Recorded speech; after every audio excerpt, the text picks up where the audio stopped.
Welcome everyone to today's Codum's Masterclass, the first one in the year. And since we would like to kickstart with a big event and like something that is really interesting for you, we decided to do an introduction into Rust. For those that do not know yet what Codum Masterclasses are, these are a series of events where different developers come and give a talk, an in-depth talk about a specific programming topic. Right? So we talk here about literally coding. It's not something inspirational, but we're going to crack it down into how can you use Rust, for example, for today. Okay. So today we have Markus with us. Give a round of applause for Markus for now. Yes. He actually came all the way from Germany and his train was delayed. So that's why the 15-minute delay. So thank you for being with us, especially the people that are watching us from home.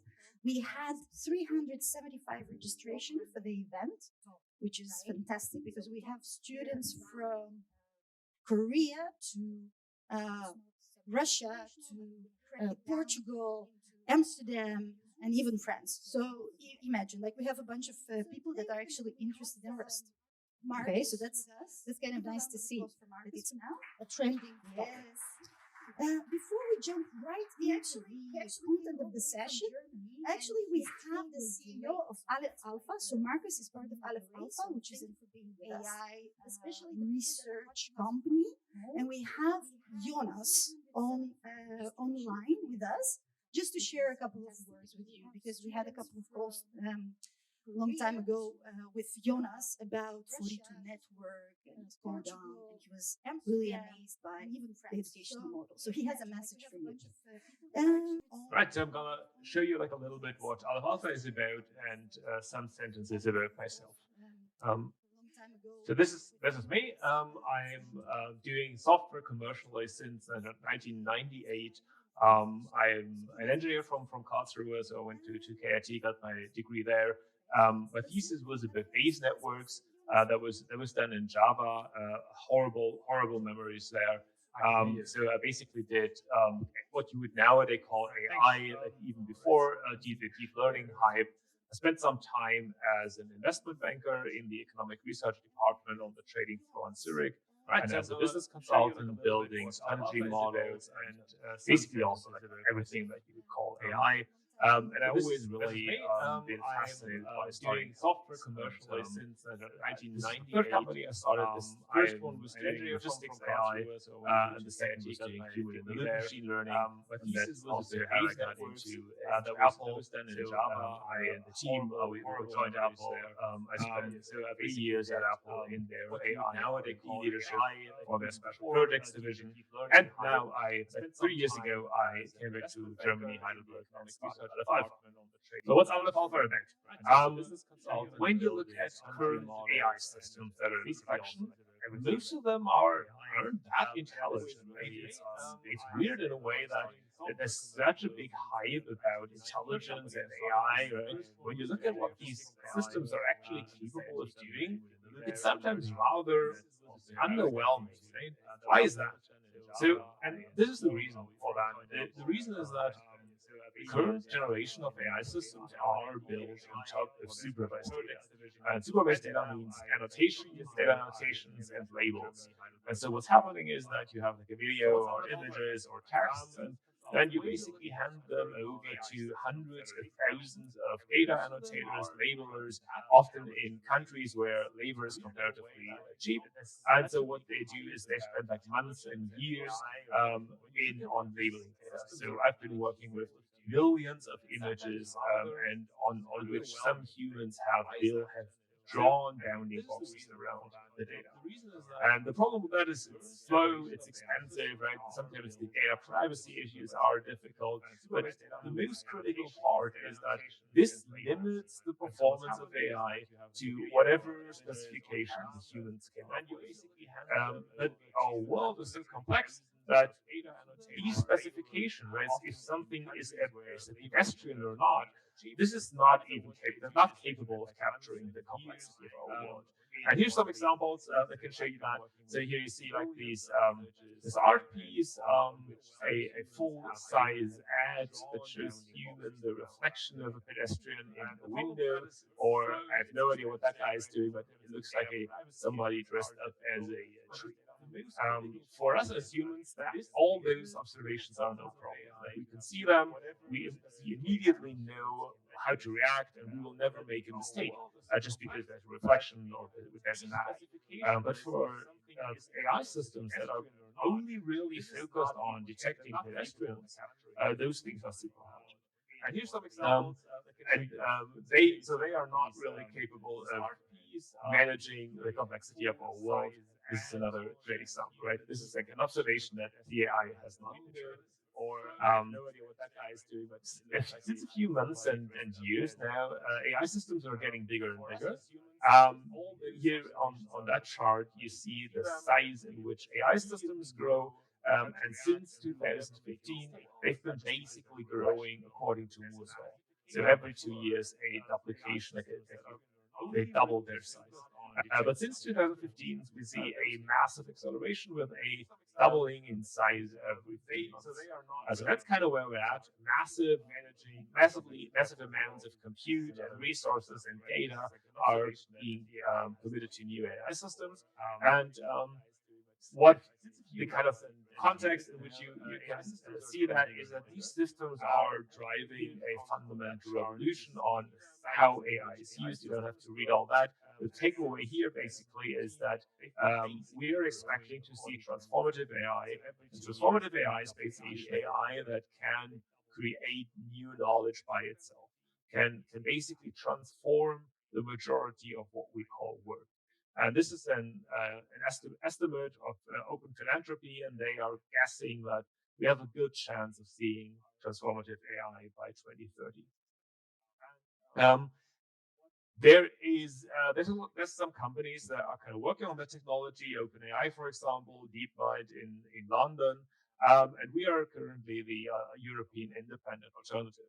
This is like Nature writing OpenAI, Google, and others won't have a monopoly on large language models forever, and then mentioning us in Heidelberg, Germany. And this is Wired saying that Aleph Alpha has built one of the world's most powerful AI language models.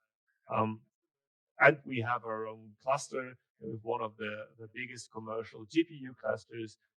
That's also always nice to play around with. What do these models do? What's the trick here? When you look at that black image and think about what you can see here, about 50% in like an audience typically recognize the Mona Lisa there. And that's remarkable because there's very little pixels, right? Most of the image is black. Why is that happening? And that's happening because humans have very strong world models. We have trained our brain, our intelligence in a way that even given very little observation, we can make sense of that. And what's happening in AI is that for like the language model part, is these world models are basically trained similar like the autocomplete on a cell phone, but basically multiply everything by 1 million. So the kind of autocomplete on Google search or on your cell phone, they can kind of give you suggestions on how to complete a sentence. And most of that are kind of like idioms or grammar or kind of things that often go together, patterns in speech. If you dial that up to 1,000, if you kind of train a giant system that basically does the same thing, it turns out that this system can do more than just grammar and structure.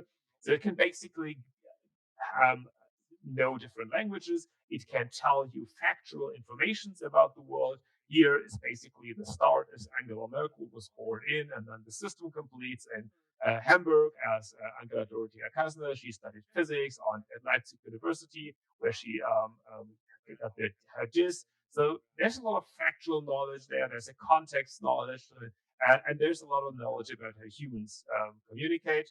And you can even do things like logic puzzles.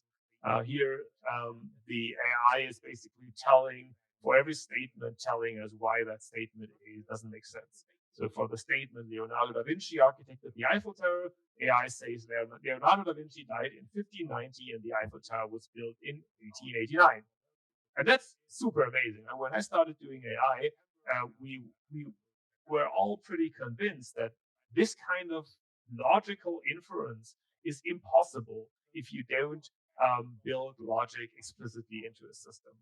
And the system can even do things like giving you color codes. Right? So here, basically, I asked the system about the peach color codes, and I got this color codes. This is all the same system. And what Aleph Alpha is doing is we are building those models on European languages. We are building them here independently, and we've even came up with our own research that's able to do the same thing, but for multimodal context, where you can freely combine text and images. And so basically, you can the system basically recognizes the contents of images that maybe have an apple with a label on it that says iPod. Rather complex, you can ask why. Who the mess on where the mess on the carpet is from, and it can tell you it's either the dog or carpet was stained by a spilled drink. And it can even recognize a lot of things that are rather special, right? Some things like a bear in a taxi, a couple sitting in an inflatable tent in the ocean, tiger walks into a laundry room, a fish with a missing teeth, a bear sitting on a bench, and do not press buttons with genitalia was posted on a university elevator. So all these kind of things were our AI system that recognized what was going on in the image, and you can even ask questions about the image. Like here, I have this hand-drawn treasure map.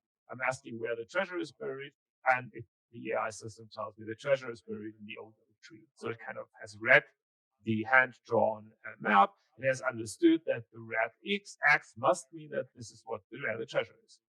So this is radically new and can open up all kinds of different use cases. And that's currently what we're working on. So if you're interested in that, we're not only hiring machine learning researchers, but everything from like engineering, infrastructure, UI, UX, low-level hacking, CUDA kernel engineering, systems design, right, and everything around that. All right. Let's give a round of applause for Jonas. And guys, sorry for the technical problems that we encountered for the ones that were at home. Just because the mic from the laptop was on. I'm sorry. I hope that you heard most of the message that Jonas had to say. Okay, so now we are actually ready to jump right into the content of the session, because that's why we're all here. Markus, one thing that you mentioned to me is that you are big, lover of Rust, of course, and you started open sourcing your code, and you created some Rust tests, or how do you call it, Rust pieces of code that maybe that one libraries in Rust speak. So, which one are you the most proud of? Most proud. I'll add two things. One is ODBC API from my open source contribution, which is a wrapper around the ODBC API, which is a C API, which allows you to access an ODBC driver manager, which allows you to access an ODBC driver, which allows you to access a database independent of the database you are using.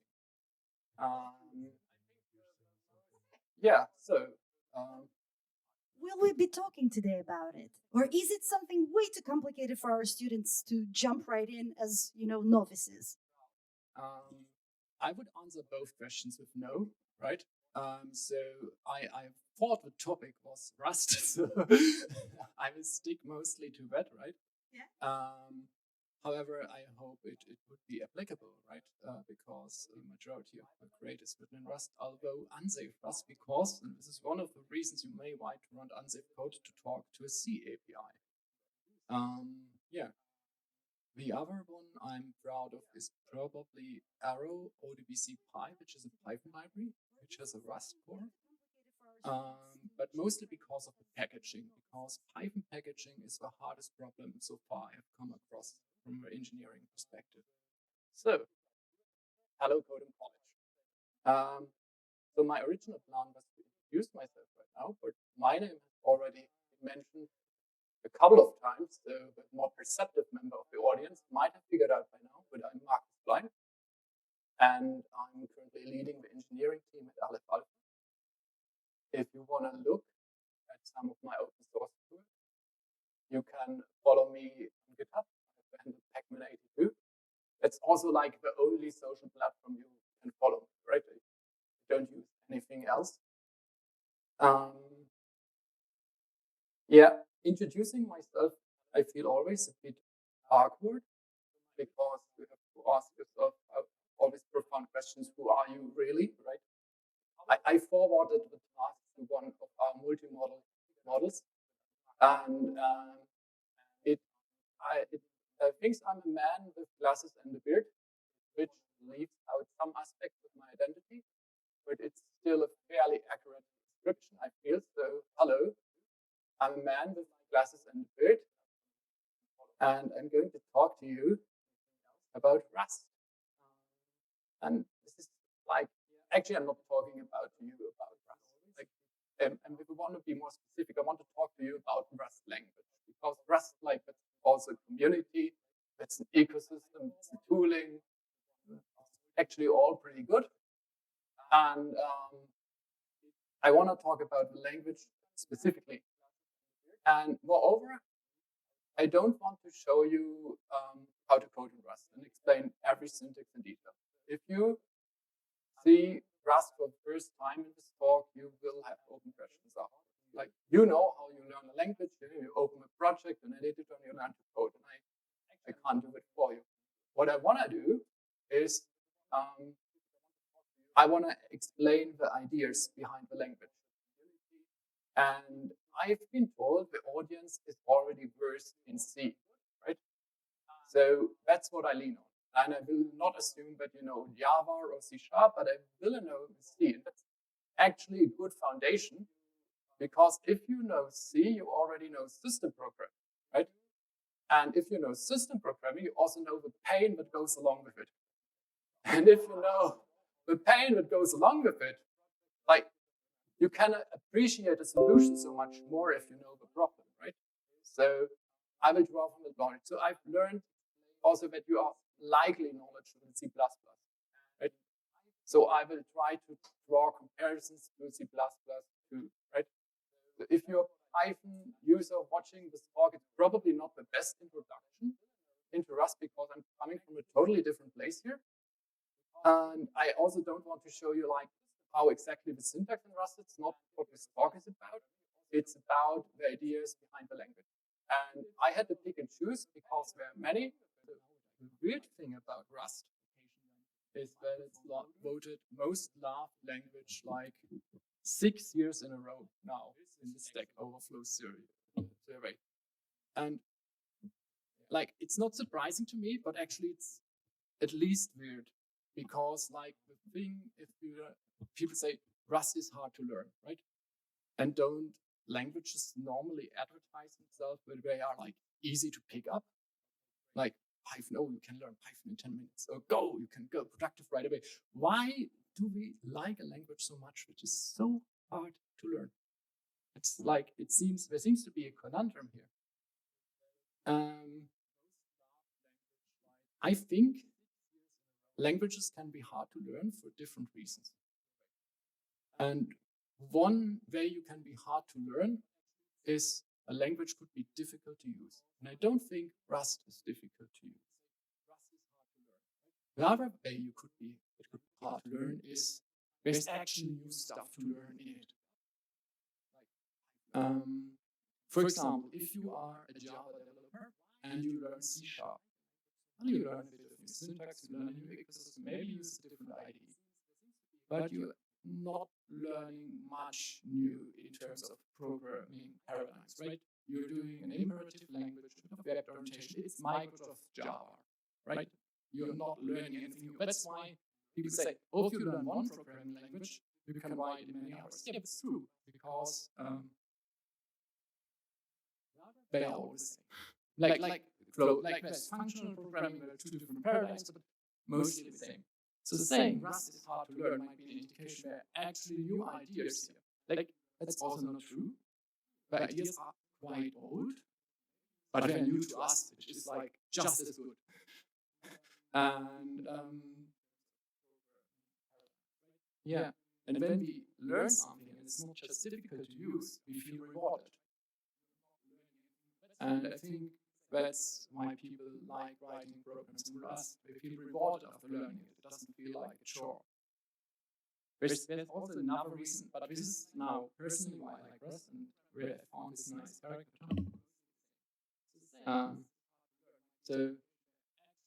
Languages have design goals. And if I'm well met, they meet these design goals. And these design goals are ultimately inspired by values. And if your values as a person, right, are ultimately aligned with what the values and the design goals suggest, you're likely to like it. That's true for me because there are different things you could value. For example, I would say Python values programmer productivity, iterating ideas fast. And Rust values stability in production, reliability. The code does do what you expect it to do. And I think our industry is a bit of a trouble, right? We are not famous for making stuff reliable work. And so I think Rust is a step in the right direction, right? There are other important things you can learn, like continuous delivery, test-driven development, which will help you power in any language. But Rust is definitely a helpful tool. So now this was all very mentioned. There will be code. Don't get impatient, right? Every some of the topics I want to like. I don't like to say cover because there's like more I could say about any one of these. But these are some of the core ideas I want to go into, and I want to motivate why they are the way they are, right? Or what new possibilities you have with them, which might have not been there before. But if you want to learn any of this, really learn it, you of course have to open editor and code. But maybe this one time, read the manual first. The Rust programming language book is an excellent, well-written manual. And since you're actually engaging with new concepts, it's probably less frustrating if you know about them first. But also this talk might help just a tiny little bit to appreciate all the compiler errors you will get. So our first topic, maybe Rust reasons later, ownership and lifetimes. So the problem statement is this: invalid reference or invalid pointers, right? And resource statement. I have an example prepared for you. Maybe anybody in the audience can spot the bug. You can raise your hands. Okay, I feel like some do, and the others are too humble. Like, no, I couldn't possibly spot the bug here, right? Like, in any case, so A is a local variable, and we are returning the address of A, and the caller is very likely to want to do something with A after we return the address of A, but once he does that, the function is already executed, and the variable is no longer there, so we will access invalid memory, which is undefined behavior. And if you've been raised as a C++ programmer, like me, undefined behavior is the worst thing in the world. Right after starving children, right, somewhere. And like this is a pretty easy to spot, right? Because it's all in one slide and like 3 actual lines of code, and we can see it. And actually, this one is so stupid, like. The compiler will give me at least a warning, right? He's not quite confident enough to give me an error. Maybe I want to do something useful with it, but at least he will give me a warning. The next example is in C++, where it's a bit more advanced. Like, you can be totally like forgiven if you don't see the danger, but does anybody see the danger in here? Okay, the one in the back with the red cap, just, yeah. Oh, you are good. Have you heard our call for hiring earlier? So I remember in the audience said, so I return a reference, maybe a reference to the default argument, and that could be a literal. And actually, yeah, the caller will do just that, right? He will call it. And what he wants to do, he has a map, a dictionary of values, right?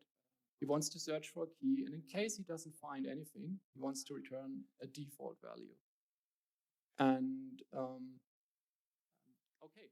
the problem here is that default is not a constant string. It's a const jar pointer living on a stack. And to become a constant string, it has to be implicitly casted into a standard string allocated on the heap.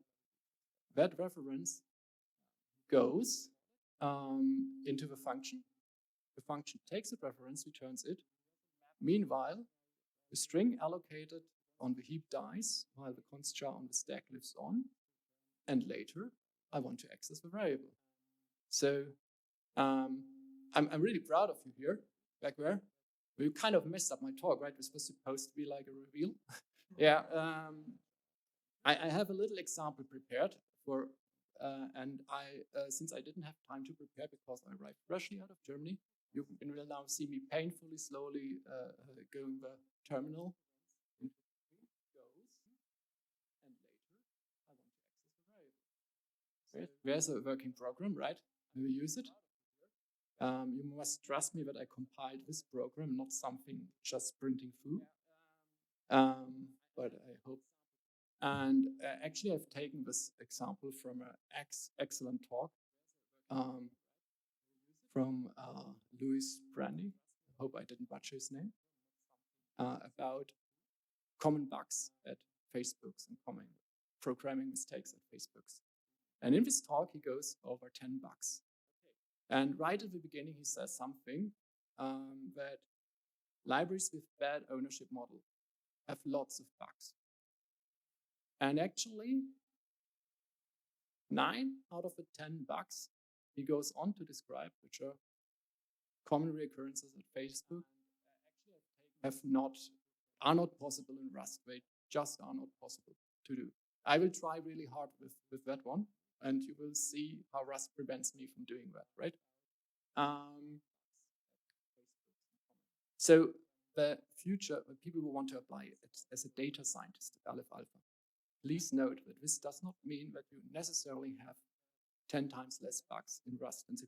What you need to do is you need to wait for someone to give a talk about the 10 most common Rust bugs at Facebook and compare how many of these are enforceable in C++. But for who use a Bayesian approach rather than a fragmentist approach, I say I have a bias model internally. But yeah, actually you might get less bugs with Rust. And I hope after the talk you will also understand why I think that. But before we go in Rust solution, right? Other solutions to these problems have been proposed and brought forward. So can anybody give me a wild guess what one of these other solutions might be? Yeah? Garbage collection, right? That's what made Java big. And it works, yeah? You don't get invalid references anymore, right? And actually, in the beginning, this is not Rust's core problem. This is not the core problem Rust solved. We will get to that later, right? Rust has a garbage collection for exactly the same reason. Like, garbage collections are heavily debated on the internet, right? Some people love them because they don't have invalid reference, right? It's a fair point, right? In the debate, others maybe there's a bit of overhead, and they say, no, not that much. And they've got a really fast, really remarkable words of engineering. But they also only manage memory well, right? Because you have a lot of memory in your machine, and if it lives a bit longer, it's not a big deal. You have enough memory. But if you don't close your file handle right away or leave your database connection a bit open too long, that's more hurtful. So they address only part of the problem, right? So with C++ programmers, they didn't do garbage collection. They said, okay, we have invalid references, we are smart enough. We do resource acquisitions initialization. And actually, when I learned about MAI, that's the first time I learned about ownership. So the idea of ownership is like way older than Rust.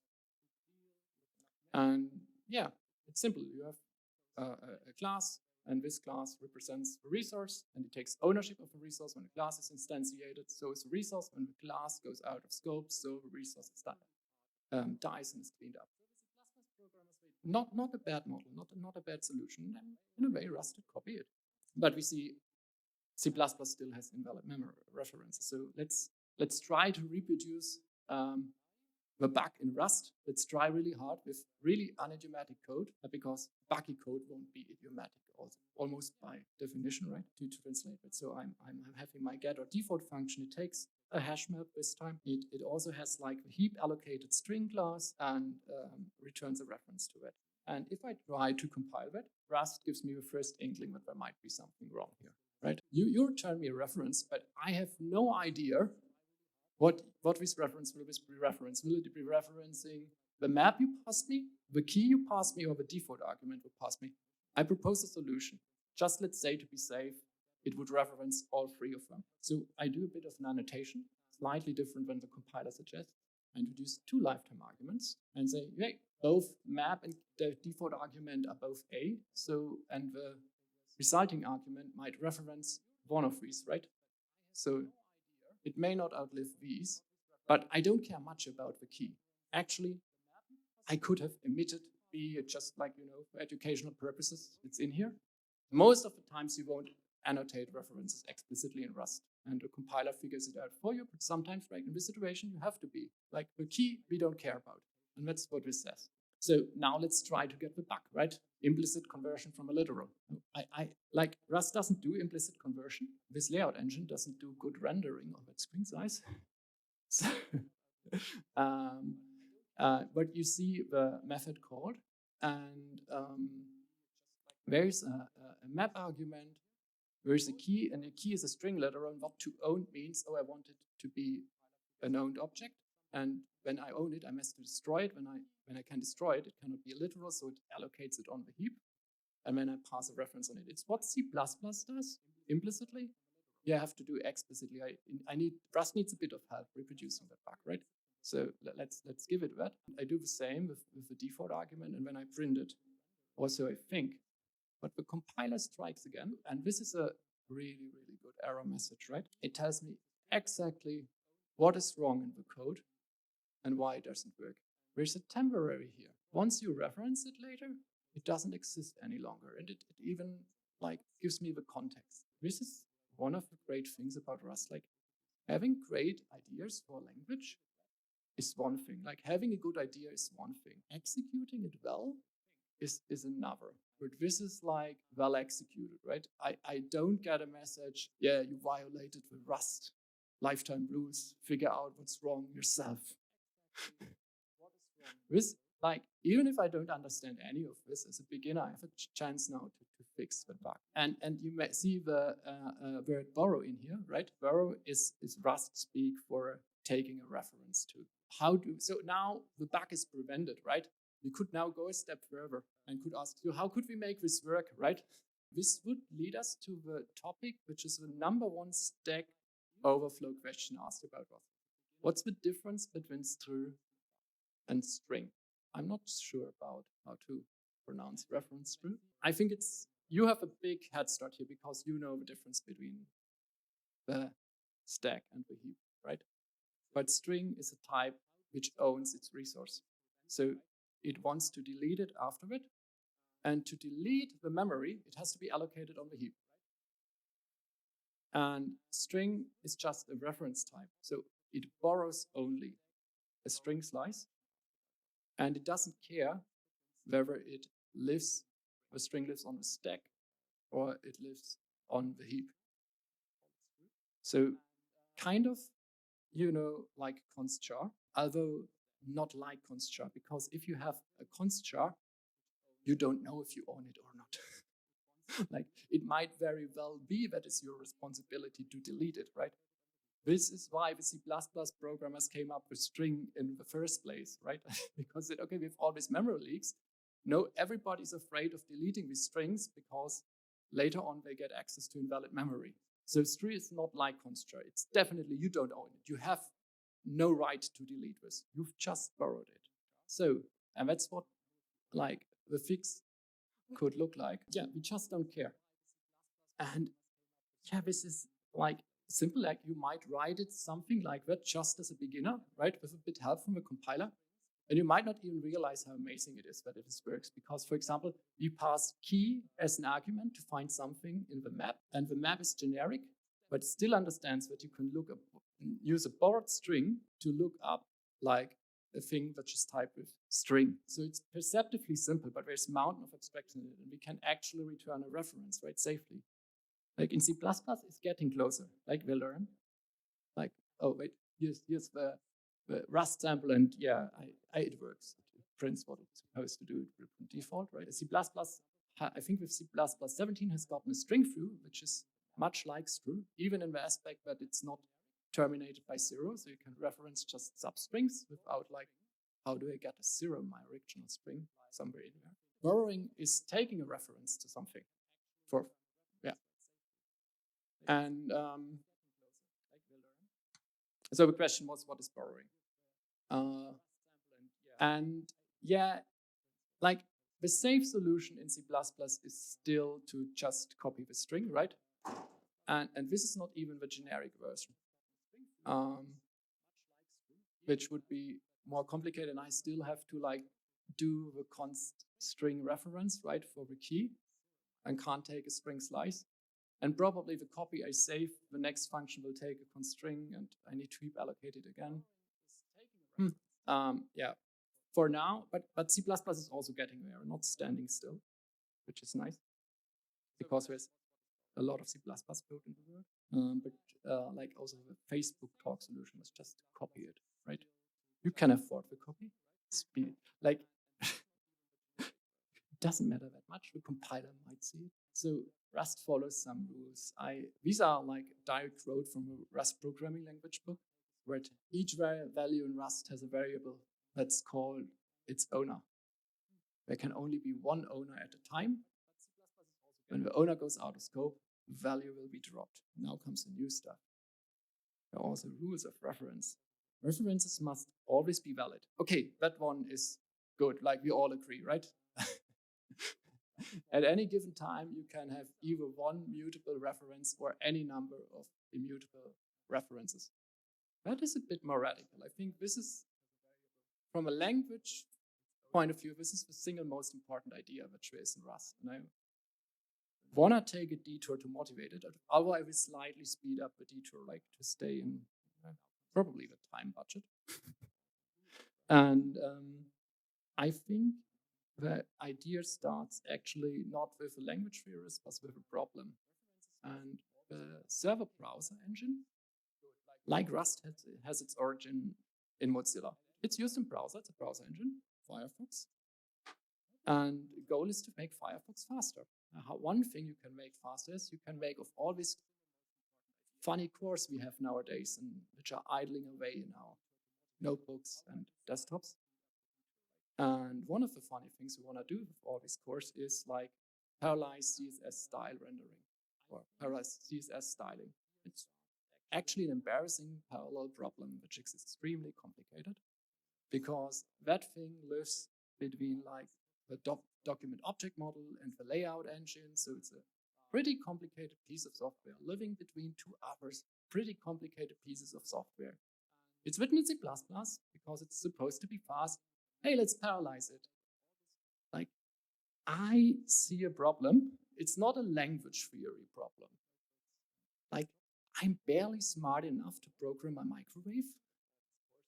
And the thought of doing that at least would scare me, but I get it right. And with these errors, they might show up late. And I didn't find resources, but there are like other browser manufacturers which probably did try this in C++, and we didn't succeed so far. And the problem is even worse. Like like I have to probably work together with other people who are barely able to program a microwave. And now, if I introduce a new constraint or invariant into the code base, I have to communicate that to all the other people. Luckily, I'm disciplined enough to comment it well, and all the others are disciplined enough to read my comments carefully and not just copy and pasting code from Stack Overflow, right? And it's not that many other people, right? How many contributors that Firefox has, right? You know. So I think the problem statement of Rust is not a theoretical one. Yeah, it's there's an excellent blog about the quantum CSS engine if you want to know more about the details, because I just described it as complicated. Like if you want to know why I think it's complicated, right? Read that blog article from Lynn Clark, and this is what I find is Rust's reasons for existence. If you're accepting contributions from hundreds or thousands of engineers, how can you program in parallel without fear? That's what we have Rust for. Like, it's a bit marketing. I think it's not without fear. Parallel is not without fear yet, but it's considerably less scary. What is scary about parallel computing? Two symptoms come to my mind: deadlocks and race conditions. I will give you a short introduction into both. Deadlocks are easily explained. If two parts of a program or two threads of execution, A and B, and A waits for B, B waits for A. Can also be more threads or just A waiting for A. Like, you do your pick, but somebody's waiting for something. And sadly, Rust doesn't offer any solution to that. So deadlocks are still a thing, but the solution to deadlocks, in my opinion, are most likely lock hierarchies. Just do every lock always in the same order. They are, although considerably scarcer in Rust, because the ownership model kind of impedes a hierarchy in your code. And if your code isn't cyclic, you're less likely to lock cyclically. And also, like, there's sometimes a reason we lock too often because we are afraid of race conditions. So if you don't know what race conditions are, I'll explain it shortly. The comic will probably only be funny if you already know. There are many ways to explain race conditions, right? I'll try some. The first one is an example. So anybody in the audience knows what this will output? Hands up. Okay. You probably want to say the right thing, but I tell you, you don't know. Nobody knows what this will output, right? That's the point. So both of these threads are simultaneously integrating the counter variable and counting up to 100,000. By the way, if I try it with just one or two or 1,000 even, like, it will display 2,000 every time. Machines are just that fast. He counts to 2,000, the other thread hasn't even started, right? With 100,000, you get fairly undefined results. A little demo. I'm not sure if it's worth it. I think you should just believe me that it approves. There's also another way to explain race conditions. Yeah, if you hear that, you're likely to have a timing issue in your code base, and you should absolutely remove that empty loop, right? And make it better reproducible. And of course, there's like a definition in a Rust programming language. A data race is similar to a race condition and happens when these three behaviors occur. Two or more pointers access the same data at the same time. At least one of the pointers being used to write the data.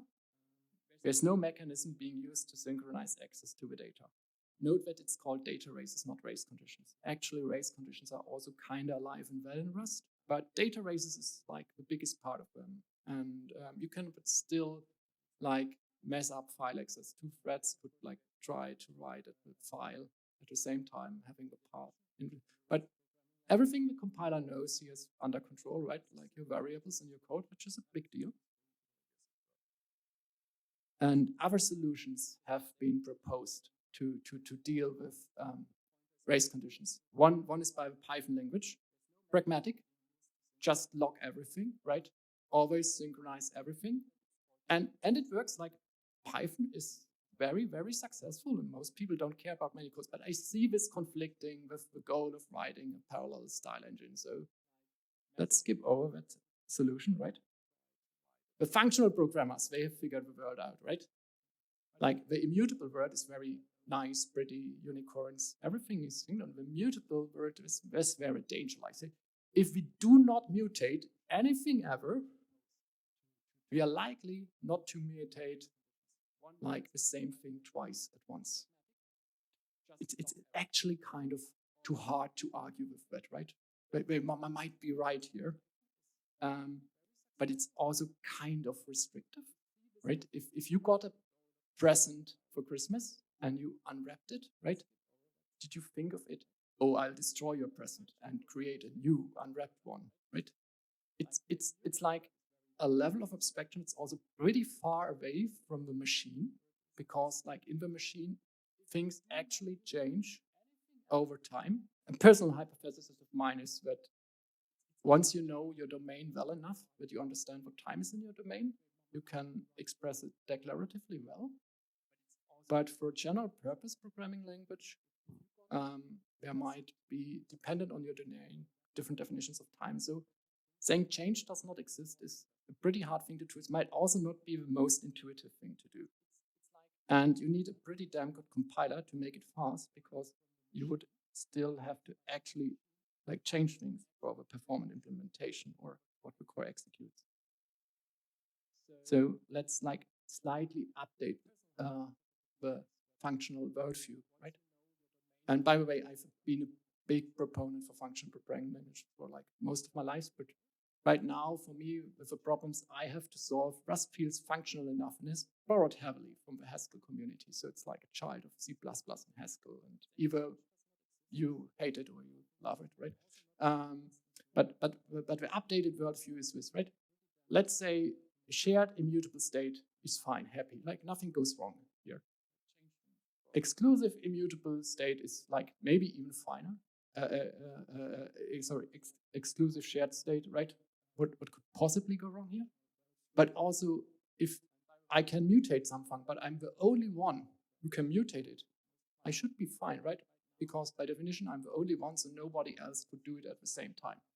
And only shared mutable state, like we ban the dragons to back there, maybe we get later on even more insight what kind of shared mutable state is evil then. And this reminds us about the rules of referencing that we've seen earlier. Let's say, okay, there may only be one mutable reference to a thing in your entire program. And if that mutable reference exists, also no other shared references exist, right? This is where that comes from. You have written C programs, right? For how many programs of yours is that likely to be true for every reference, right? So it makes sense if you look at the word like that, but it's most likely will change the design of your application. Let's look at how Rust deals with that problem. Like here's the race condition in Rust. I use a scoped thread to make sure variable is no longer, like that the threads are already joined once I print, right? So, but there's still two threads in parallel trying to increment counter. And this is what the Rust compiler tells me.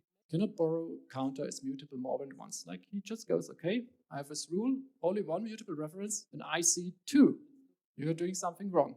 And he tells me that, I think, again, with a very, very good error message. I know exactly what I did wrong here. And it catches the data race. How do we fix it? We introduce some mutex.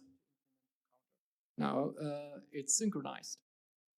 But isn't it still a mutable reference that exists two times? Like in the Rust rules of referencing, there wasn't a single mention of any synchronization mechanism, right? It was just in the definition of the data race. And once you put a mutex around a counter, note that it's not declared as mutable. So if there's let something in Rust, it means it's constant by default. So that doesn't look very constant, like I'm incrementing it, right? But it's synchronized. So slight update to our mental model. Mutable actually means exclusive, and immutable means shared.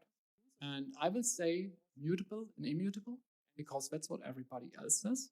It's not pretty, but I'm actually used to it for a long time in my life because the same thing was true in C++. The const method doesn't mean it doesn't change the string or whatever. It could update its cache. It just means it's thread safe. So let's just take a step back. We covered 2 topics: ownership and referencing. And we saw these rules like eliminating 2 things. Like we fixed our data races and we fixed our invalid references. And we don't have many of the drawbacks of the other solutions of the trade-offs. We have stricter constraints on the code we have to write, right? It's something which makes maybe Rust code more difficult to write. But the thing that with this common set of rules, we could eliminate like both segmentation faults, invalid reference, and data races, should make us stop think if maybe these are just not problems, but only symptoms of the same problem, which is a broken ownership model of the application we write. And you can take that knowledge with you, even if you write a C program, right? It's also like now better understandable that an address sanitizer sometimes will pick up data races or other way around. Maybe it's not confusing stuff. It's the same problem. And also kind of from an exciting point of view, we got many wishes at once, right? Just one solution. I don't know if you remember the advertisement. Like, I think it's a beggar deal for many situations when garbage collected. Like, garbage collection would only give me one of these, and I don't have to have many of the trade-offs. And actually, this keeps on giving, right?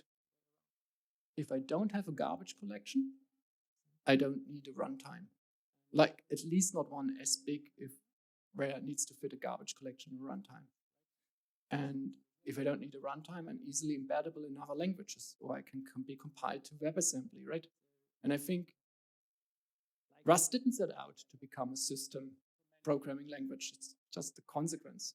It didn't begin without a garbage collection. It just got that way because we wanted to solve the data races problem. And once we solved it, hey, you fixed seg faults too. Great.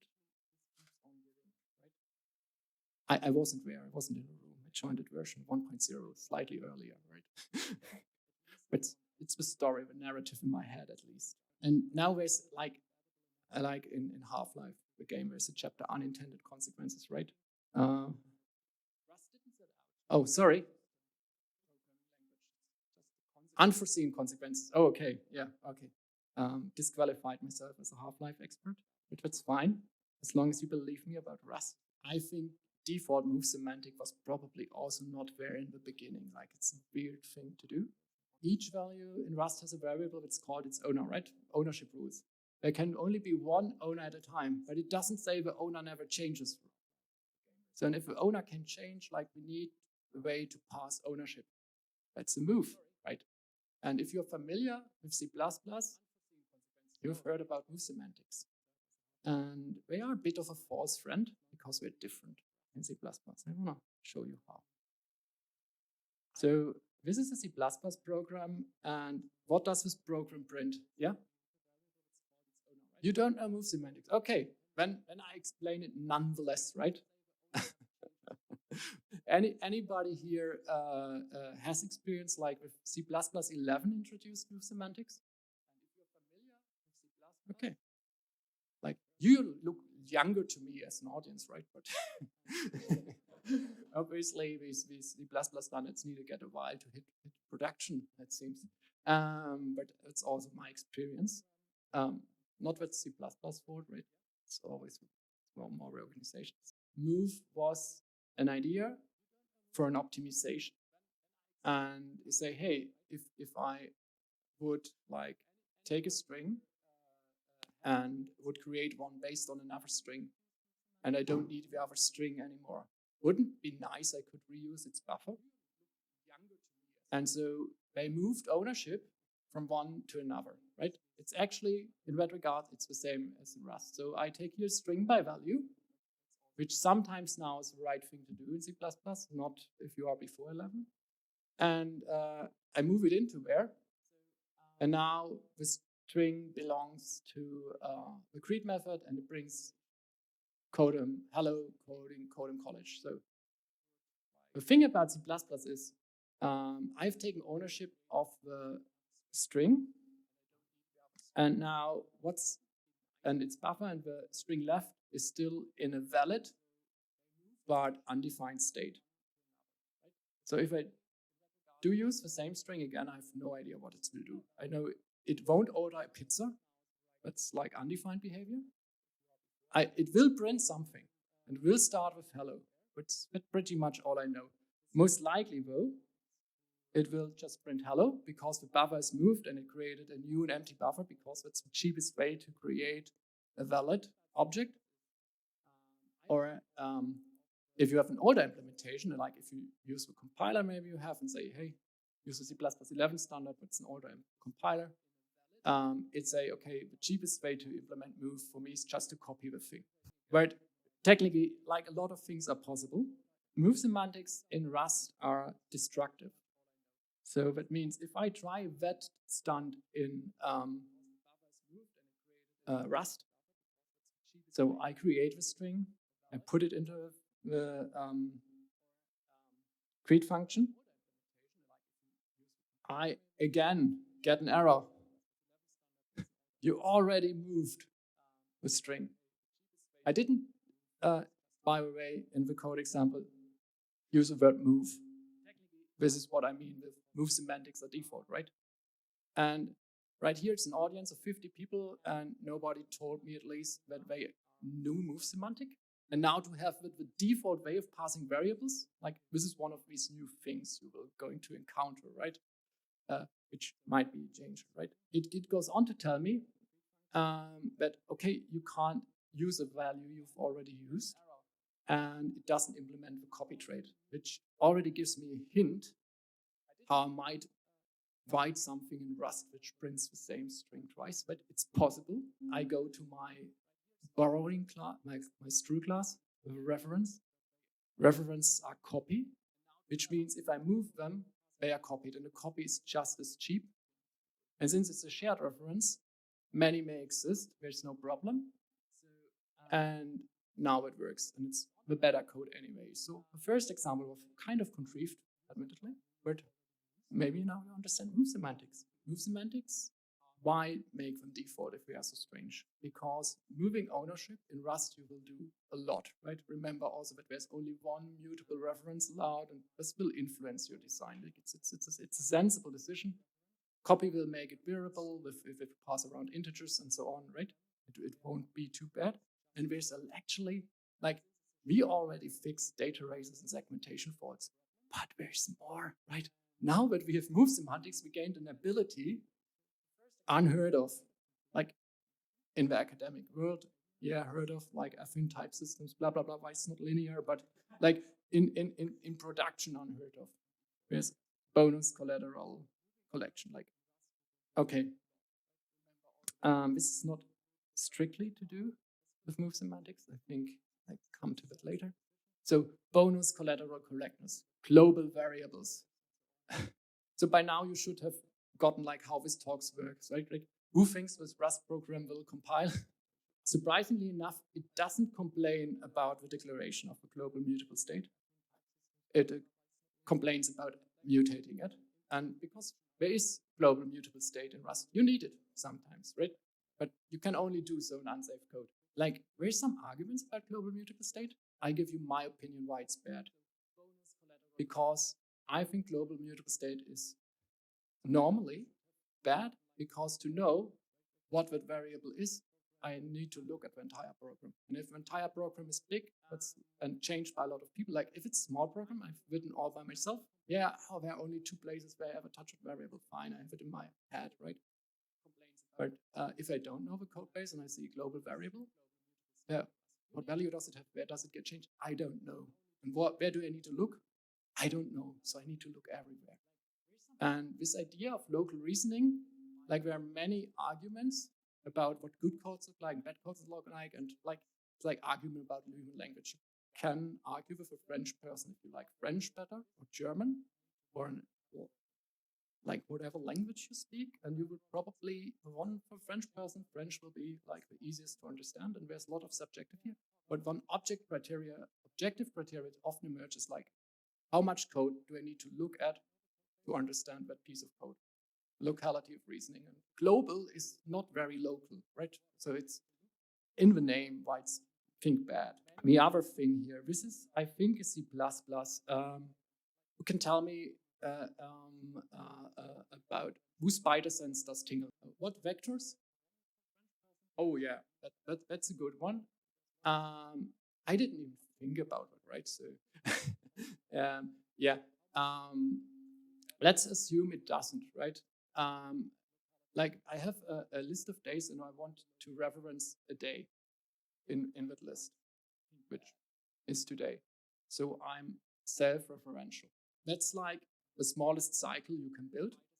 And cycles are bad, like log hierarchies, which get messed up is one of them. Imagine the copy constructor C++ would like implicitly build for that one. It would like, if you want to have a copy of a calendar, you get all of your days copied, fine.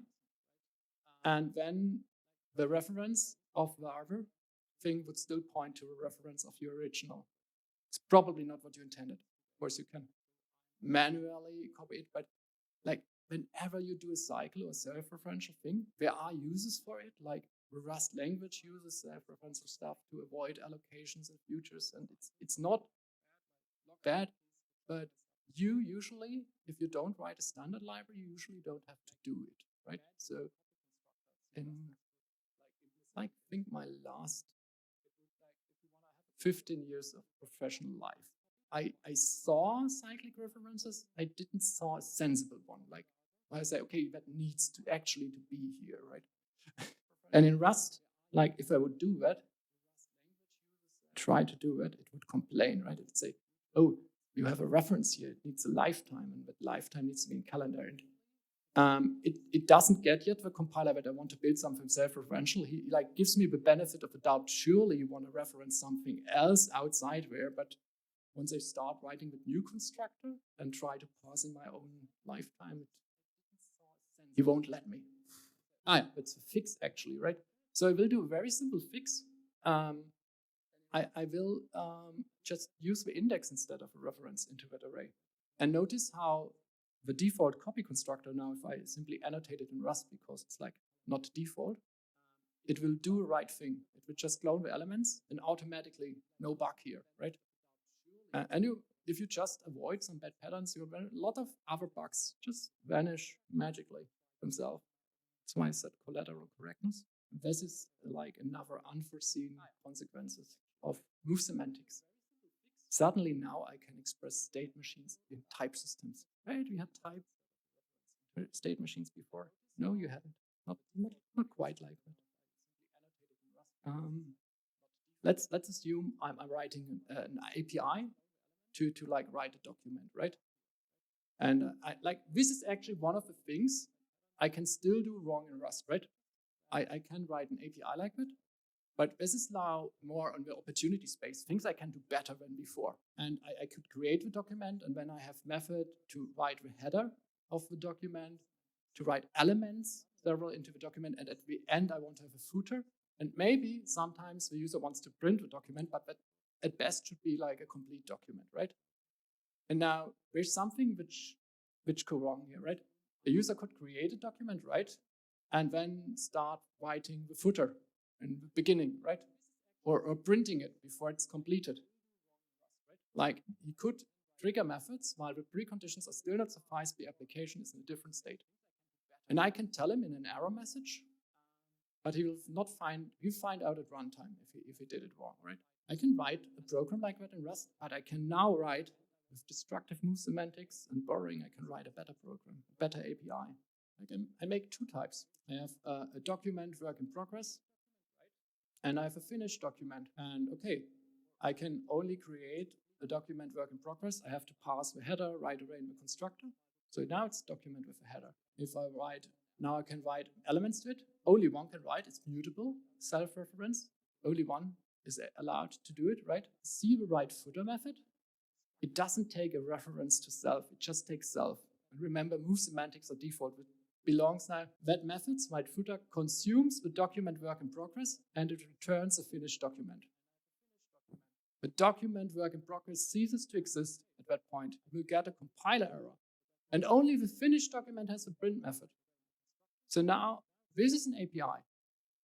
I still can't assert, right, that the user puts the right elements in there, or the document says what he likes or something, but at least he always gets a valid document. This is a step up.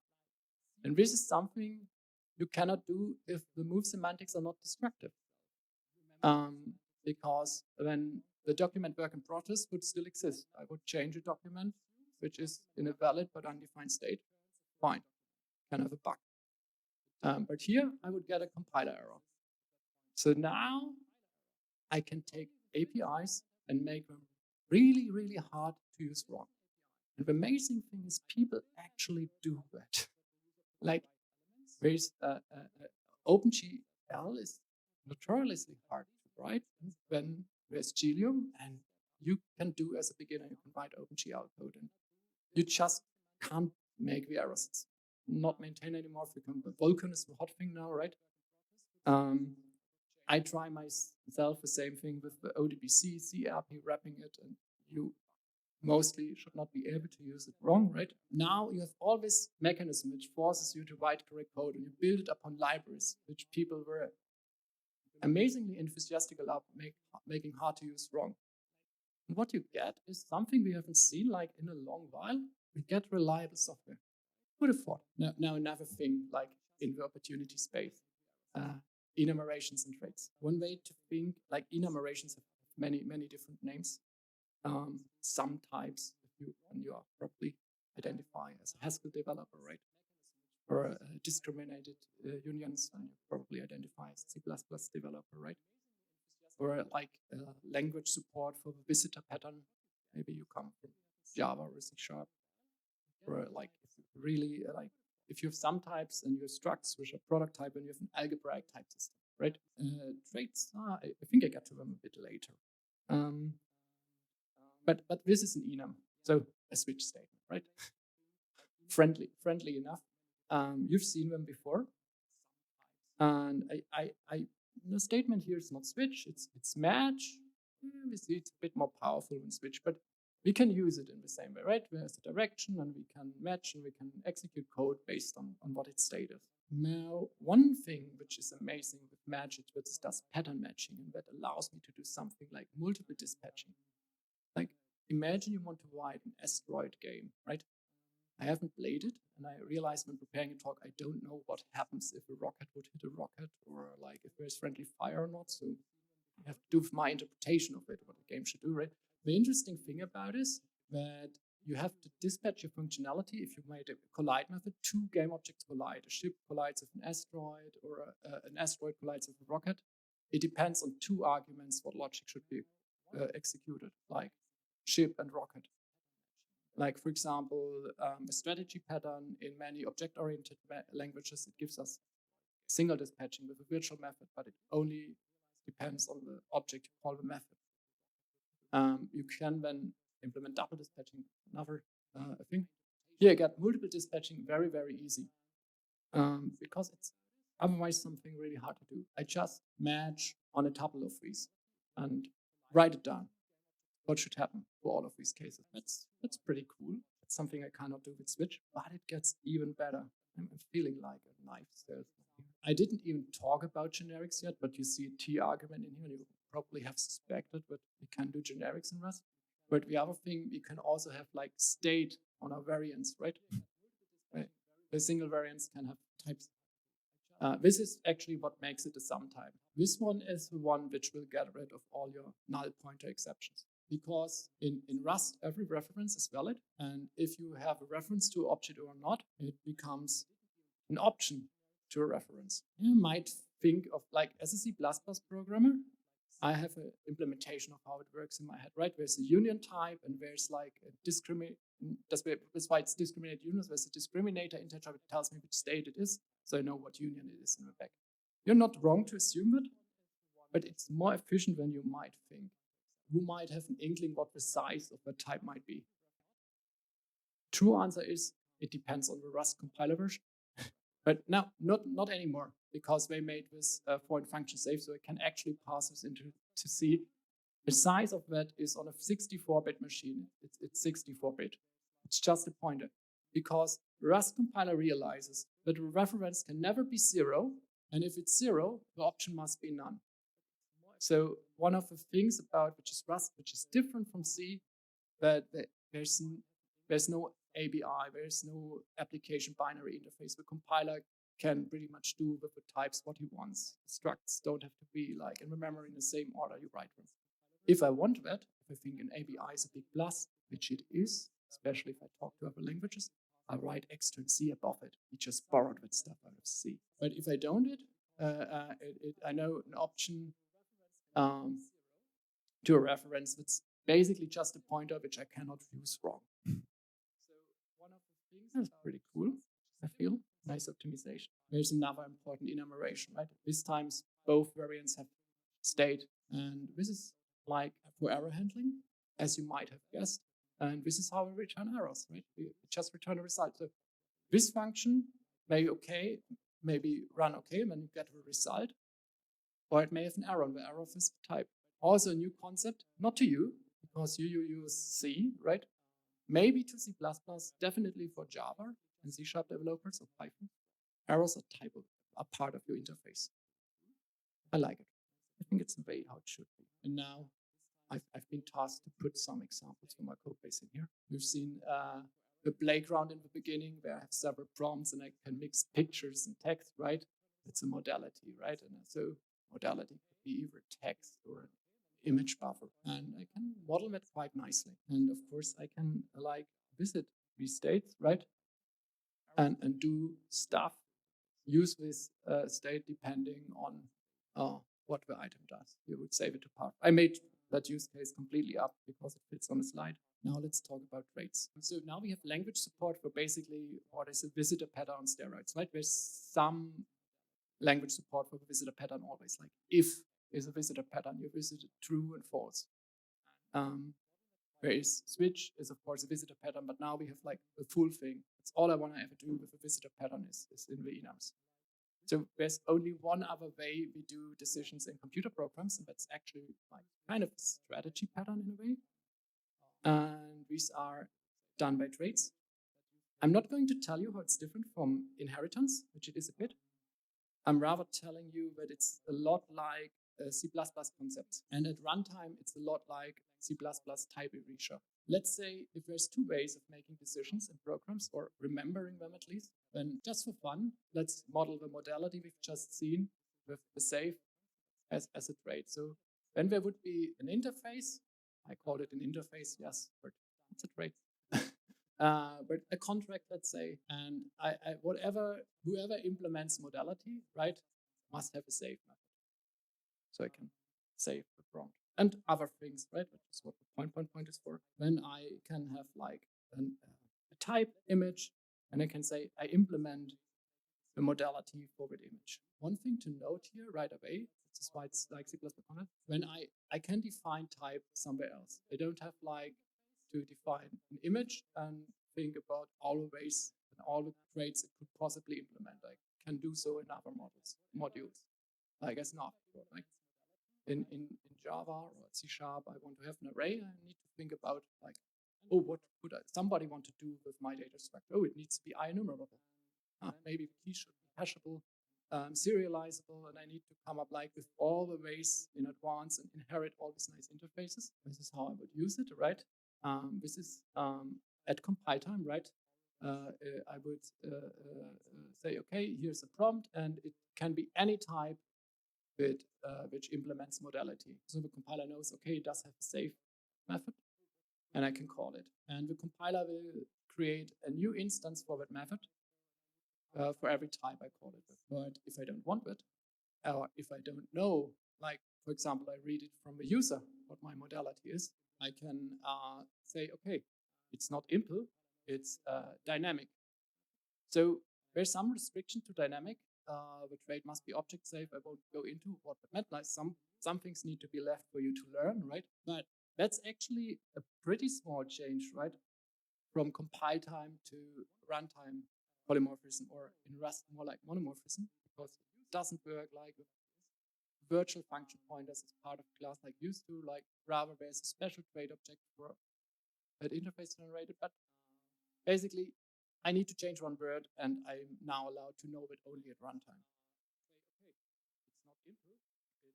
In C++, batch transition would be extremely much harder to do. Like, the first one would be I would have a template argument modality. It would be instantiated for every type, and then I would use it. And if I would use it at runtime, it doesn't look syntactically but different, and the function signature isn't.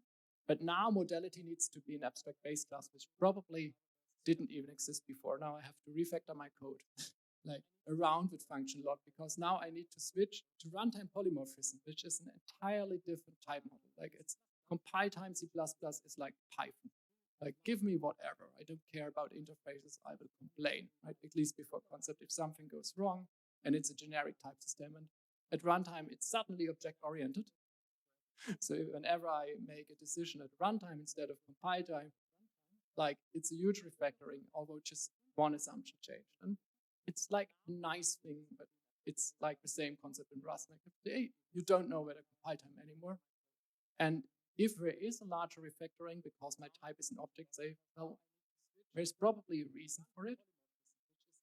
And I need to think about like a domain-specific problem to solve first. So now I've presented you with two ways like to model these modalities, right? I could use an enumeration, or I could use a trait to like make the decision or to remember what modality the input is. Now, if I have two ways of doing something, and a question naturally arises, how do I choose in between them, right? This is something I see new Rust developers struggle with, like picking like either traits. And if they are coming from object-oriented language, we pick mostly traits, right? And what are these events, I don't know. And if they come from Haskell or a C, actually, they oh, I don't want anything to do with this trait business. Give me visitors. So the way I thought about modalities, like, what am I likely to change? How often? How isolated the changes? I would need to type roughly the same amount of code either way. But what could there be? There could be a new modality sound, right? When research comes along and say, hey, we have figured out how to speak with these models, make a new modality sound. It's reasonable change. There might be video. I can't think of much else anymore. So it's like I have two changes. And the other thing that can change, okay, how many operations can I have with these modalities? If like I can save them, I can load them, there's various types of preprocessing, I can think of a lot more when free. And that, in my opinion, would make them an enumeration. Or think it about like this, like if you have a bool, and you ask, should I model bool in an object-oriented way, right? What's harder to change? Like coming up with a new version of C and saying, hey, oh, C doesn't have bools, I think. Maybe, I don't know. It has? Yeah, okay. 0 and 1, nice. Okay, we improved C. New standard hit. Also, maybe, is it breaking change? Yes, it's breaking change. Like, like you couldn't do it, right? Everyone would have to change its problem, its program, because bool has now 3 states. Okay, maybe could define back, but like maybe like you would treat no in your legacy programs. Okay, but everybody would have to change every if statement in the world, right? But you adding a new if statement is not a big deal, right? You go into your C or C++ program, add a new if statement somewhere. You don't need to tell anybody else, right? So adding an operation is easy. Making a new actor is hard. And with there's not isolated well. And one of these two things will always be hard to change. And you have to figure out in your use case what is likely. Like sometimes both things change, right? Then just live with it. Don't come up with any stupid idea to make both things easy to change, because you will make both things hard to change. Like just pick the lesser evil, live with it, and then go. And this is how you decide if you go between enum and traits and how you model it, in my opinion. Sometimes you have other constraints like multiple dispatching, but for the most part. And now an excursus about error handling. This is not so much about language features, because I can think of 2 language features that Rust has about error handling, right? So there's not much talking from the language point of view. It's just normal code. But that's actually new to many people. So I need to talk a bit like about it, like a bit. But if you did the majority of your work in C already, you're already familiar with not having language features for error handling.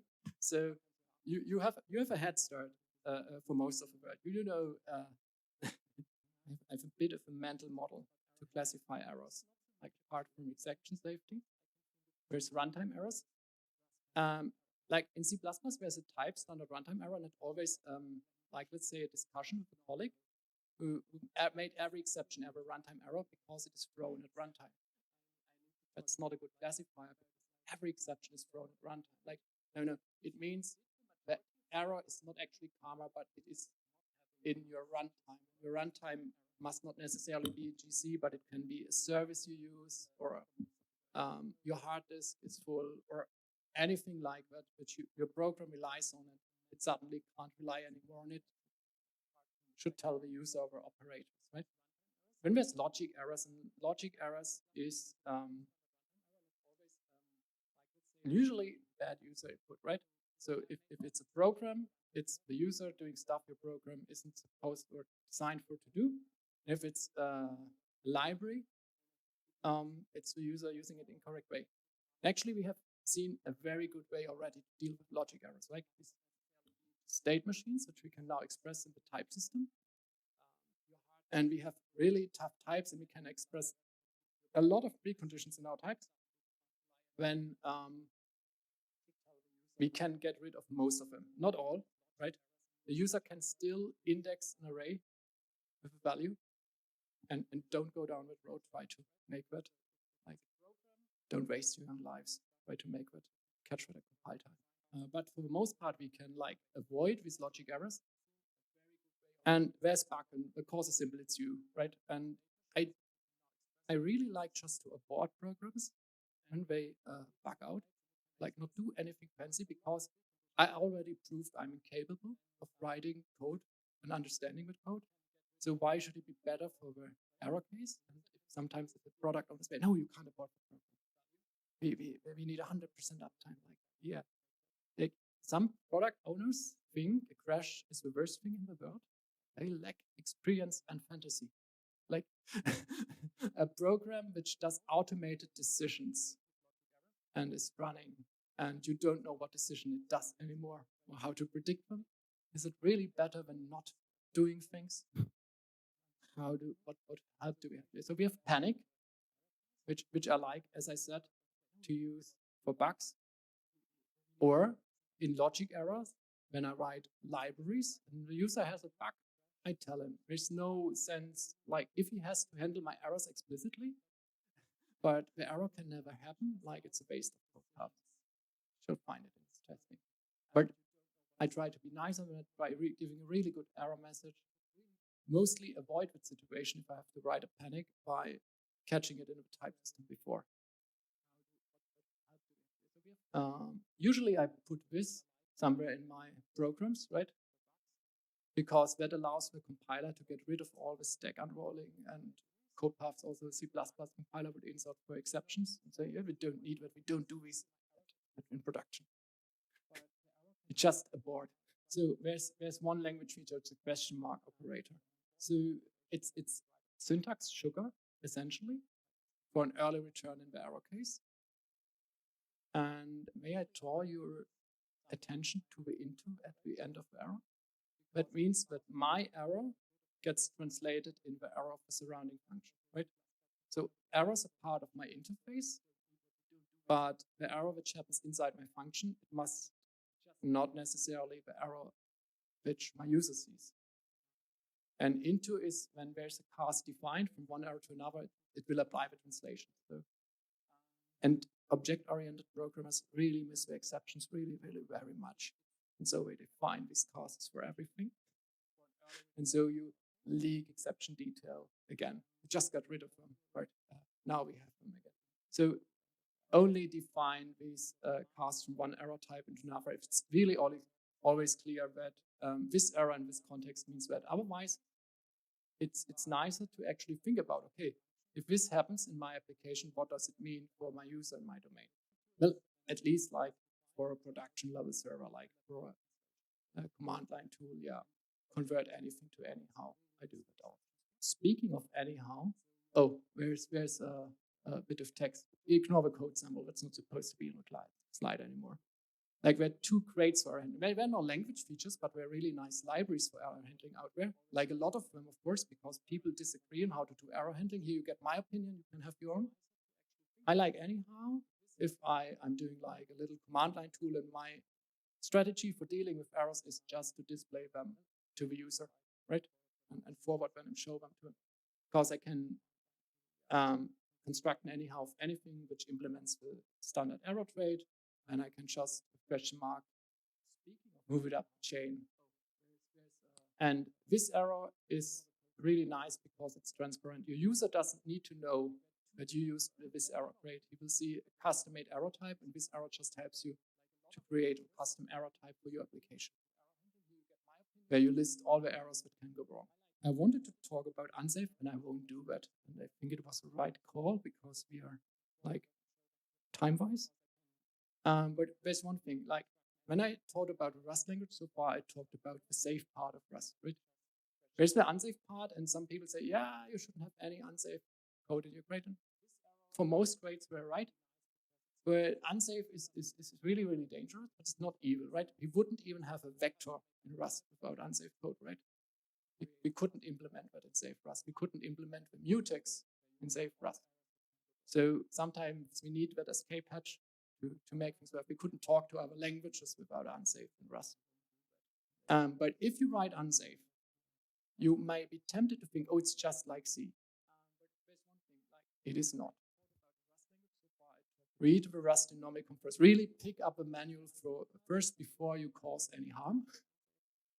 It's much more dangerous than C, because in C, your program only has to work when you are happy, or a library only has to work. Once that unsafe block is over, all of Rust's safety guarantees must be fulfilled. So for example, if you write a sorting algorithm in C, and you want the user to pass a custom sorting order function, which orders the element, right?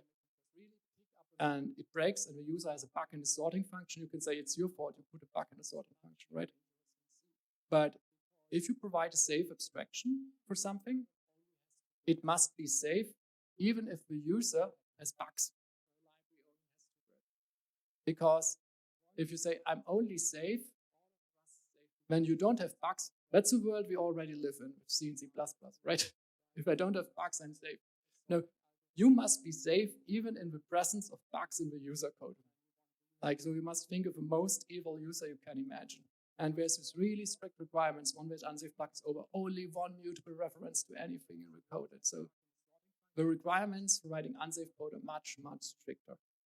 And like really read the Astronomicum. I found the chapter about vectors implemented in the standard library very enlightening and good read. And so I think also for Rust, professional technical writers were hired to write the documentations, right? And it shows. And it's really, really good. And even if you write C code, like read Astronomicum. Yeah. So one closing thought. I think I like Rust because it's not reading symptoms. Like if I imagine a fever patient and he has like symptoms like sec faults and data races, like it's like only treating the symptoms. And you treat some of them, right? Globe interpreter lock treats the data races, garbage collector treats to degree of memory leaks and invalid references. But I think the ownership model and the reference rules that actually treats the disease. We write actually simpler code. Rust is hard to learn. Your code will be simple. Like even beginners can read Rust. No problem. Yeah, it's something else to say, but it escaped my mind. And it's 5 minutes before the official deadline.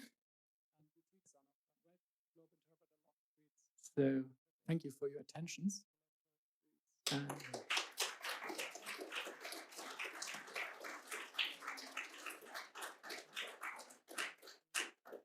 Jonas already mentioned it in his presentation, but I was told to put it on the slides. We are hiring. So if you get hired for the engineering team, at one point have an interview with me. So if you want to talk to me some more, it's one way to do it, right? To ask your Rust questions you don't get to ask today. And like even the position is Rust software engineer, but like and we had an argument about it because I don't like to hire for technologies. I don't care what languages you know. I care about how you work in a team or how you work with people. I care about test-driven development more than Rust, right? Like I had C++ teams with like less than say a sec for a year with test-driven development. It also works quite error, right? Or continuous delivery. So if you're good, I like you'll learn technology. I'm not worried about that. Much more important that you can express your ideas concisely. But we kept Rust in the job description because we found actually it's a good filter for nice people. Good. Yeah, so you can't argue with results like thing. Other than that, I wouldn't put a technology in a job description. So, questions? Thank you so much. I want to actually open the stage for a Q&A. We have let's do it this way. Or we do we're going to do the questions from the audience, okay? And then we're going to do the questions from the Slido. So Markus, we have a couple of questions that were asked from the people that were listening in, from far away. So I think first, let's give it a round of questions from the audience first, and then we move towards the online. I would give you the microphone so that we do not complicate with extra microphones and have this horrible sound in the background. But then if I give you the microphone, whenever people ask the question, repeat the question, because otherwise the people from far away don't understand, what was the question. And as well as whenever you feel like it, you can take one of the questions from there. I will help you out with, making them disappear once they are answered. Works? Okay. Guys, who's the first one who would like to ask a question? Xander.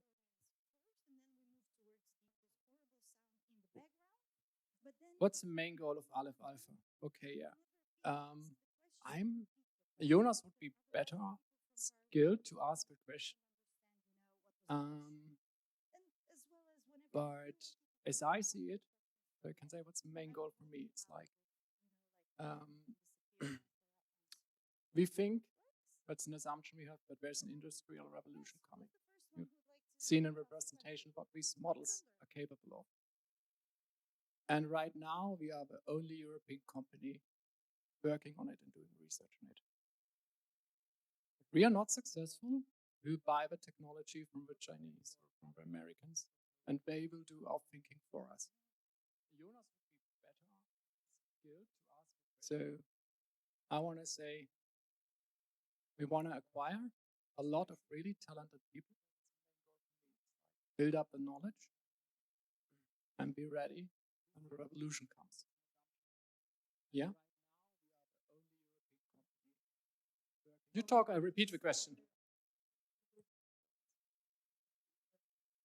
I don't know. So first repeat the question. So, okay. So the question was, these are online in the GitHub repository, but where is a code, a bug in the Rust language itself? That happens. It was something about symlinks, but I don't get I don't know. The question was, how does that affect production?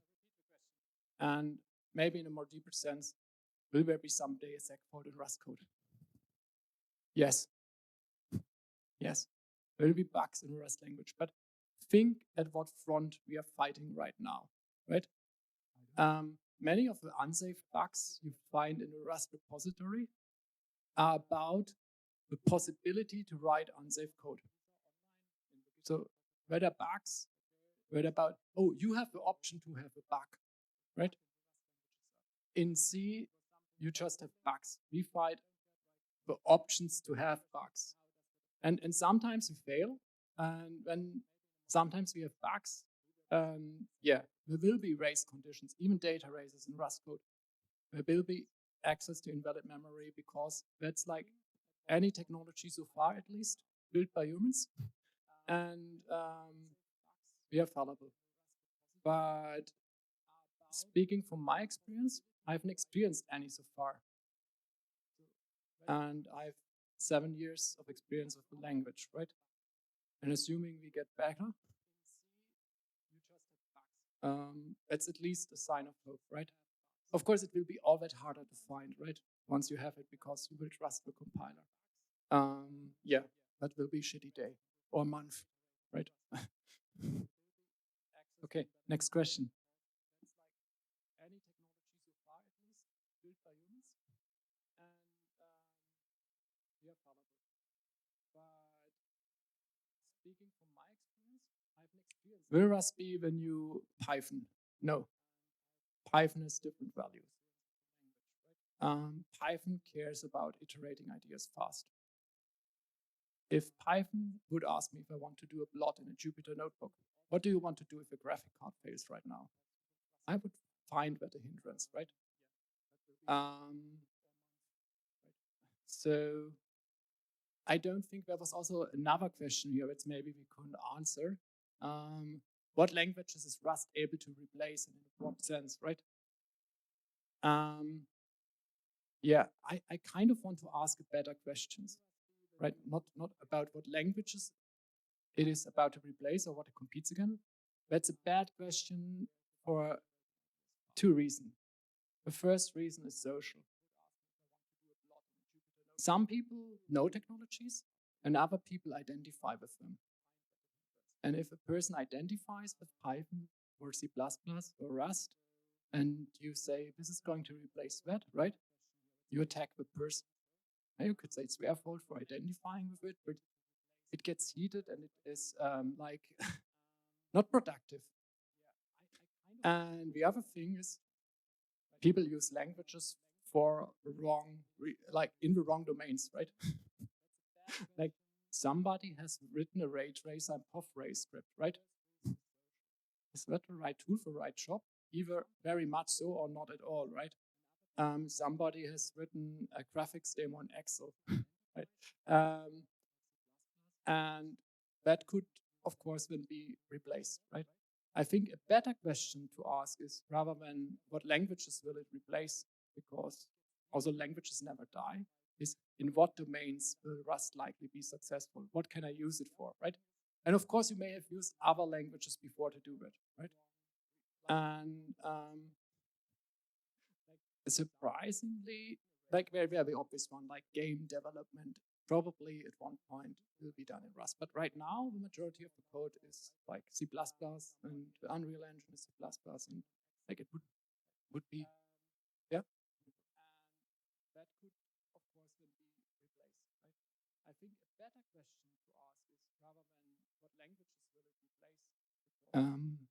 The question was, do I think will Rust be useful in banking? So, I never worked in banking, so the only answer I can give is like, I don't know. But banks are big organization. Rust will be used for somewhere, right?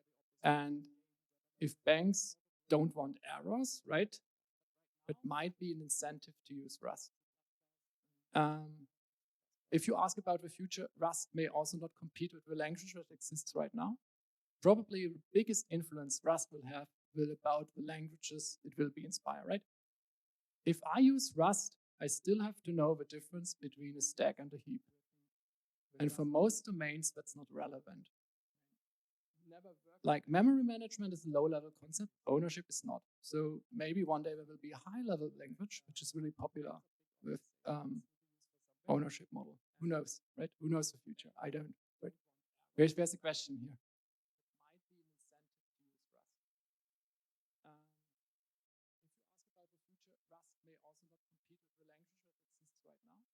Probably the biggest influence Rust will have. So, okay, the question was about the development of the language. And I'm actually not an expert to comment on that. I have a bit of an insight because I'm a user of the language, right? The question was, are the idea cutting edge research? I think most of the ideas which are in Rust have been in academia for a long time, but they haven't won yet, right? But like discriminant variance ownership model, where like a lot of, it wasn't new to me, a lot of C++ literature talks about ownership. If you watch the Facebook talk, I recommend it, right? He talks about ownership, but it's not implemented in the language he uses, right? So it's more of bringing these ideas in production. And I don't remember all the predecessors Rust had been inspired from, right? But there were some also experimental languages used in academia, but they probably didn't give as good an error message, and they weren't like compatible to the C API, right? All the things we need to do to make it fit in a real work, to explore concept, right? Other than that, like, yeah, everybody can develop a programming language. Sometimes it feels that everybody does. But one thing that can be said about Rust, that people who actually knew how to build a language, like world-class language expert, build the language, and it shows.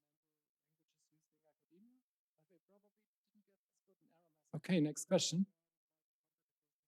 Online.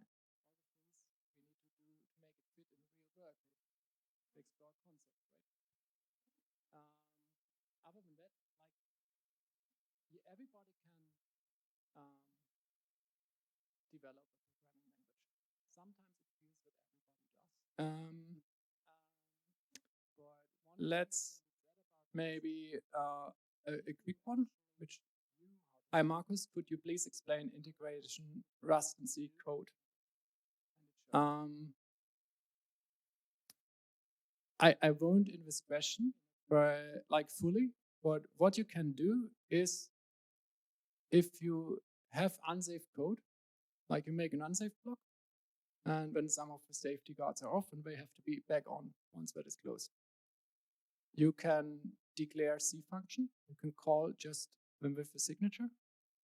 You can link against them, and you have to be careful to pass the right pointers into them, right? But they are all valid and like the C wants them to be. You can simply call C functions from Rust in unsafe code. That's the first thing of the story. If you want to use Rust functions and data types from C, like let's say a struct, I mentioned Rust doesn't have an API. The compiler does optimizations on these structs. You have to declare them as rep C, representation of C, and then these types are represented in memory just like the C language would. And this you can declare your functions as external C, and then it will stick to the calling conventions of C. And then you could write a header, but you won't do that self because there's excellent tooling around that. There's toolings that like C bindgen, and that generates the header for C or C++ or whatever for you. So your Rust can be called from C. And I actually use the technique a lot to talk to Python using CFFI. And then, yeah, so I think that's the gist of it. Another question.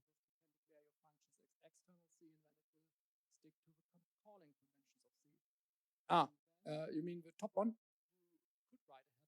Okay, I read the question. Yes, if I understood your point, Rust has an equivalent for the C flag fsanitize thread by default. It sounds like a more safe and fundamental implementation. Question mark. It's not necessarily sanitized.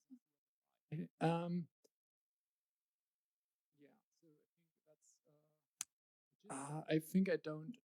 I have my C and C++ has gotten a bit rusty, if you forgive me the pun, and and I know that the address sanitizer is an important tool, and I think the borrow checker, which is what we call the static analysis in Rust, works quite a bit different from that.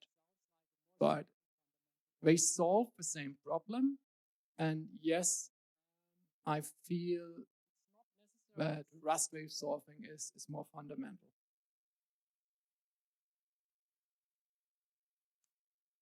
I think I don't.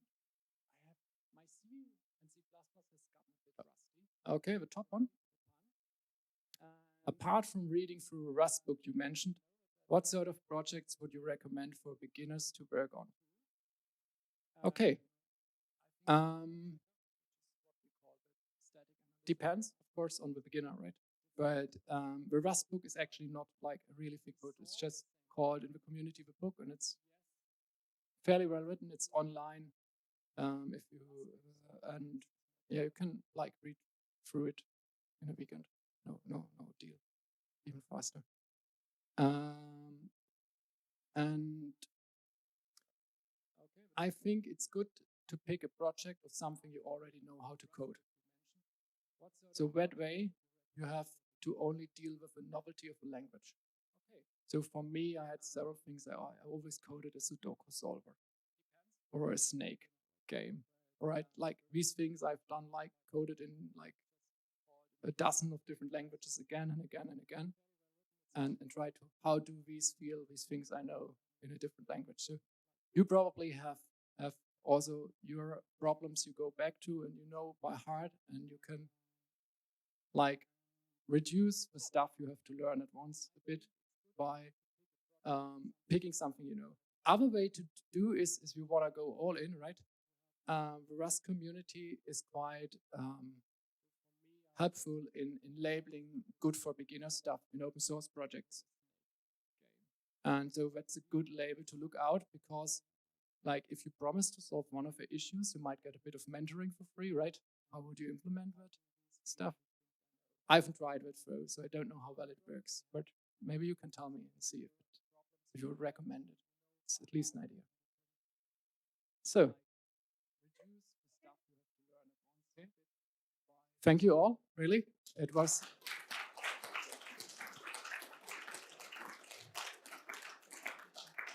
a pleasure of being here. Not necessarily getting here. The German barn made that a living hell. But being here was quite nice, and I really appreciate it. Thank you so much for all the efforts, for actually coming all the way here. And I truly hope that this will not be the last masterclass, that we collaborate on. Because me and Nicolas, we were very hyped when we actually had the discussion, and the way you perceive, the topics, and the way you try to, like go deeper into the things, but still staying understandable towards our students who are pretty novice into like Rust, for example. Yeah, right? There is potential indeed. So I hope we can collaborate further. Guys, thank you for watching, guys from home. Thank you for still staying here, over the time. If you want to have a chit chat with Markus, he's going to still be around here for a little bit. So don't hesitate to approach him directly. Otherwise, the people from home, you've got the contact details of Markus, I guess. Okay, cheers. See you next time.